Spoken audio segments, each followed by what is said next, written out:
Mesdames et messieurs, bonjour ou bonsoir. Tout dépend de l'heure à laquelle vous écoutez cette vidéo chez vous.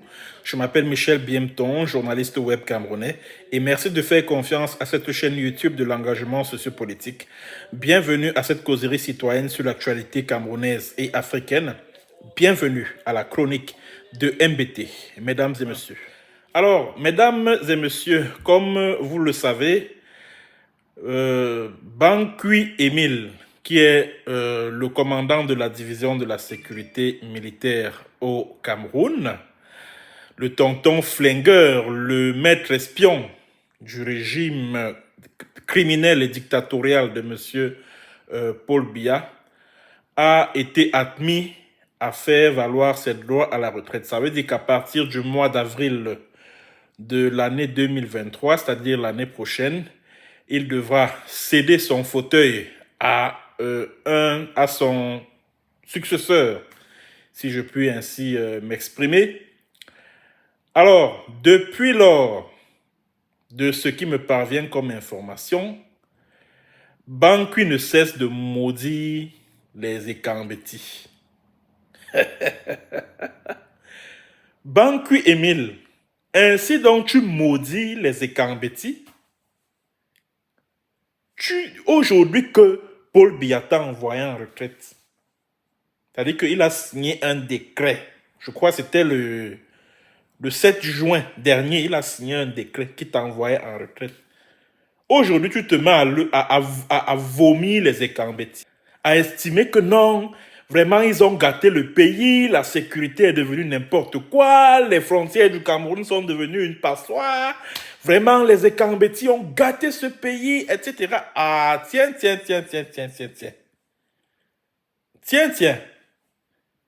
Ainsi, tu as le courage de t'en prendre aux Ekambeti qui sont au pouvoir au Cameroun autour de Biya. Tu estimes aujourd'hui que voilà, ils ont gâté le pays. Je tiens cette information de mes indiques qui travaillent à ton bureau là-bas. Parce que moi, je t'avais dit que ta sécurité militaire là, j'ai mes agents qui sont là-bas. C'est-à-dire que pendant que toi, tu m'infiltres, tu cherches à m'infiltrer, à me mettre en filature, moi aussi, je te mets en filature. Et mes agents m'ont révélé que tu passes ton temps à dégueuler sur les Ekambeti qui sont au pouvoir au Cameroun, sous le prétexte qu'ils t'ont envoyé en retraite sans que tu n'aies obtenu ce dont tu rêvais, à savoir un galon de général et un poste de directeur de la DGR. Voilà pourquoi aujourd'hui, tu estimes que non, les Ekambeti ont détruit le pays, vraiment, que la sécurité, le renseignement est devenu n'importe quoi, ils en font n'importe quoi, etc., etc.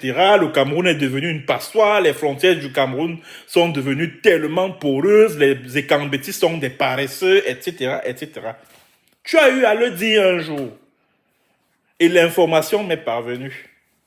Aujourd'hui, tu maudis les Ekambeti, tu n'as encore rien vu. Tu n'as encore rien vu, Bankui Émile. Tu n'as encore rien vu.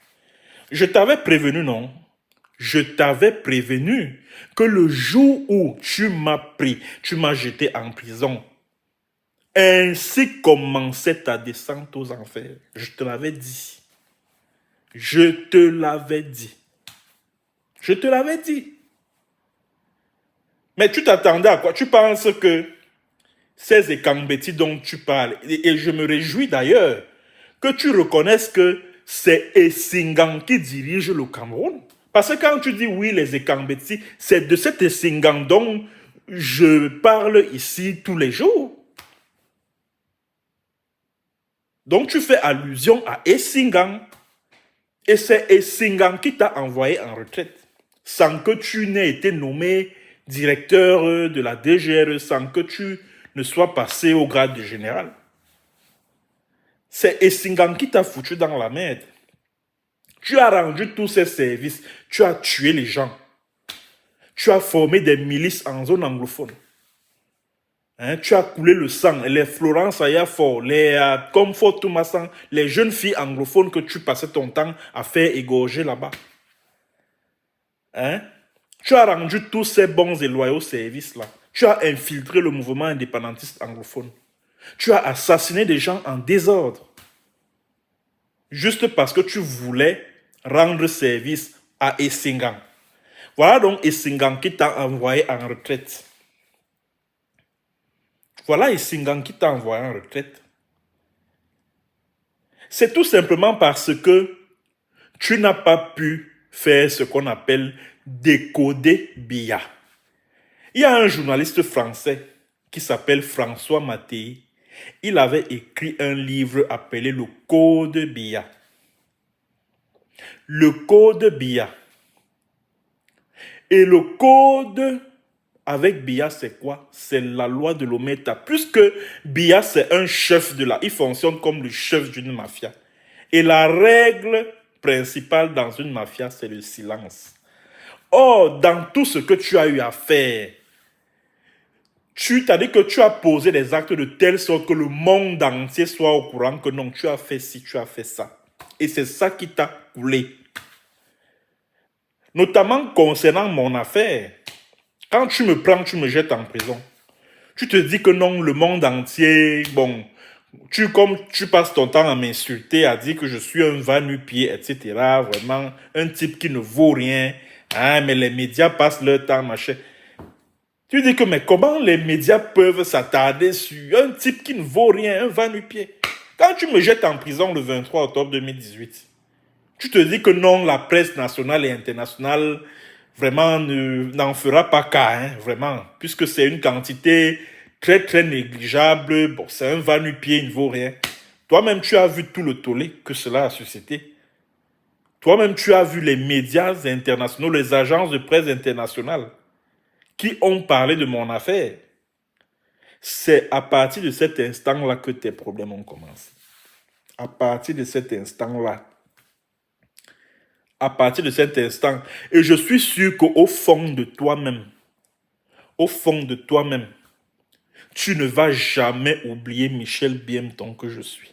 C'est-à-dire que, quand tu vas prendre ta retraite en avril là, tu te souviendras longtemps de moi. Que le gars, si vraiment... C'est-à-dire que ce Michel Biemton là, c'est l'un des pires cauchemars de ma carrière. Je dis les pires cauchemars. Tu as essayé tu as envoyé des agents pour venir m'enlever au Burkina Faso, me ramener au Cameroun. Au moment où ils arrivent, moi, je suis déjà en Norvège. Ça veut dire que en termes de renseignement, même, tu ne vaux absolument rien. Tu ne vaux rien. Tu ne vaux absolument rien en termes de renseignement.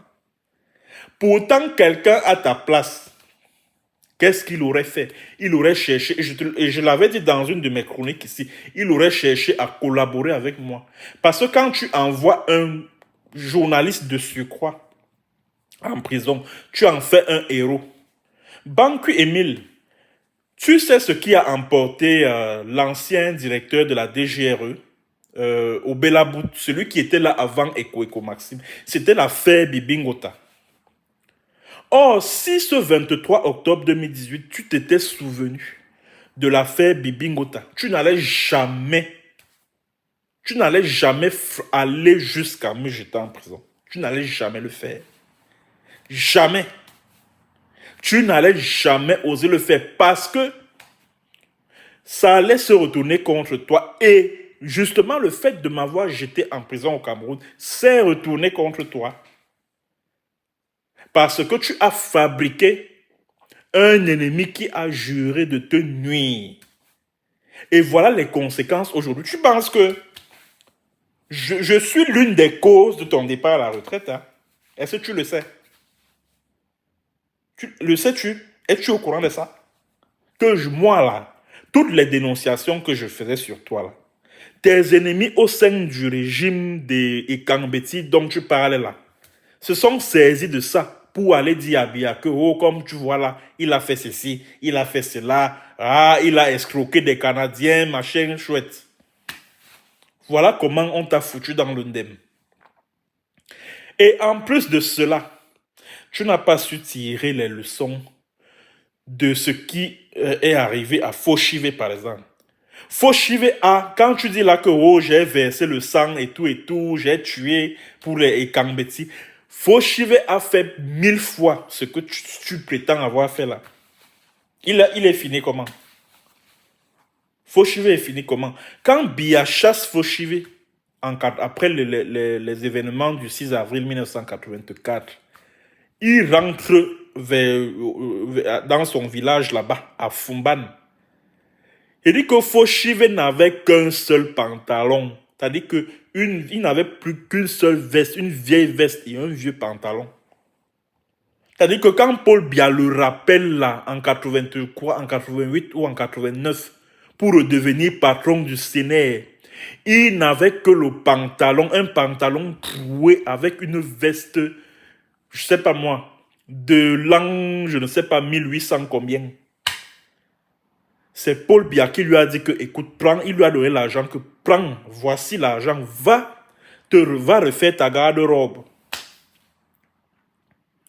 Et en 96, quand Paul Biya a fini de l'utiliser pour les événements du début des années 90, casser la coalition de l'opposition, etc., la coordination qui a organisé les villes mortes, etc., etc. Quand Paul Biya a fini de l'utiliser pour semer la division au sein de l'opposition naissante au début des années 90, quelques années plus tard, quand Foshive perd les élections municipales de 96, Paul Biya le ramasse, il le jette à la poubelle. Paul Biya ramasse Foshive et le jette à la poubelle. Malgré tous les services que Foshive a rendus au régime des Biya, regarde comment il est fini. Il est fini pauvre comme une souris de l'église. Et en plus de cela, Biya, c'est-à-dire que Biya a même fini par l'assassiner puisque il était au courant de beaucoup de choses. Il connaissait beaucoup de secrets de ce régime. Notamment une opération que le CNR avait menée à Bamenda, c'est-à-dire que l'attaque des sites civils et militaires, comme il fallait mener une chasse contre le SDF, contre les militants du SCNC. Ils ont donc monté une opération, tous les barons du régime des Biyala et la DGRE et tout ça là, ils ont monté une opération en 97 en mars pour aller attaquer des sites civils et militaires à Bamenda. De telle sorte que les sécessionnistes comme vous les appelez, les sécessionnistes, les indépendantistes du SCNC, soient accusés d'avoir commis d'avoir été à l'origine de cette attaque. Et cela justifie donc une vaste opération de purge contre les militants du SCNC. Foshive était au courant de ce plan-là. Voilà pourquoi, en avril 1997, il reçoit chez lui un certain René Ouna, qui est venu le rencontrer. On ne sait pas ce qu'ils se sont dit le jour-là. Et après leur discussion, après leur rendez-vous, Foshive a commencé à avoir les maux de ventre et puis bon, ça. Et par la suite, il a rendu l'âme. Et à l'époque, certaines personnes avaient estimé que Foshive avait été empoisonné par René Ouna, qui lui-même est mort 7 ans plus tard. Voilà comment Foshive est mort. Donc, avec tous les services que Foshive a rendus à Biya, avec tous les services que Foshive a rendus à Biya, regarde comment il est fini. Tu penses que toi, là, dis donc, toi, tu représentes quoi, Bankou Emile?